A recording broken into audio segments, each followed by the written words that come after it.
He went from weakest to god in 12 episodes. When we first meet Sung Jin-woo, he is literally the weakest and most pitiful hunter we have ever seen. He's called the weakest hunter to ever exist. And even the author of the solo leveling manhwa has stated that he is the weakest hunter that has ever been born. He was so weak that even the Goblin King offered him to be his pet instead of killing him. But our boy Jin-woo had other plans. He ended up killing the Goblin King and getting his power and becoming the strongest in the process.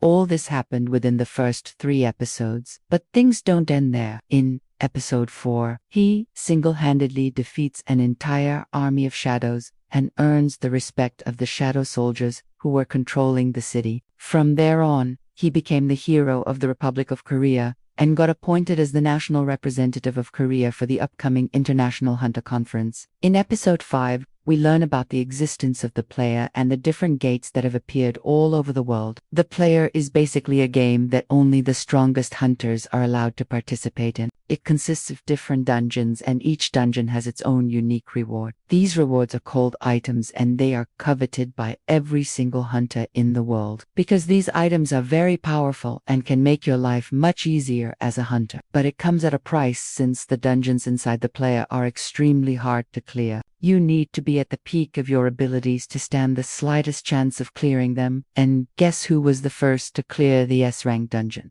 Yep, you guessed it right. It's our boy. After clearing the dungeon, he obtained the item called the Dragon's Spine Sword, which greatly increased his sword skills. Now, at this point, his powers were starting to get out of control. So he decided to go on a solo mission in an unknown dungeon to test his limits. That's when he met the old man who becomes his mentor and helps him control his powers. This happened in episodes 6 to 8.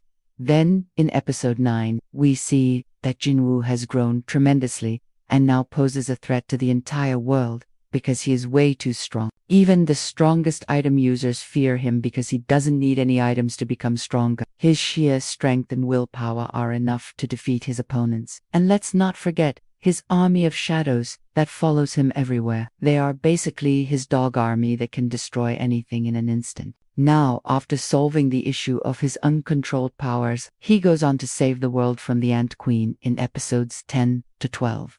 And that's when he truly becomes a god. The scale at which he was destroying the ants was way too overpowered. It was so bad that the author had to nerf his character just to keep the story going. If he wasn't nerfed, then the story would have ended right there and we wouldn't have gotten to see anything else. After defeating the Ant Queen, he gets the title of the Hero of Korea and gains immense fame. Although he declined the offer of becoming the chairman of the Korean Hunters Association, he did accept the invitation to the Emperor's Tournament. As of episode 12, we know that he has arrived at the capital of the neighboring empire, and I am really excited to see what happens next. It's a crazy story, but it gets even crazier as the series progresses. And if you think that Jin-woo can't get any stronger than this, then you are dead wrong. Just wait and see how broken he will become in the upcoming episodes. That's all for today. Thank you for watching, and see you in the next one.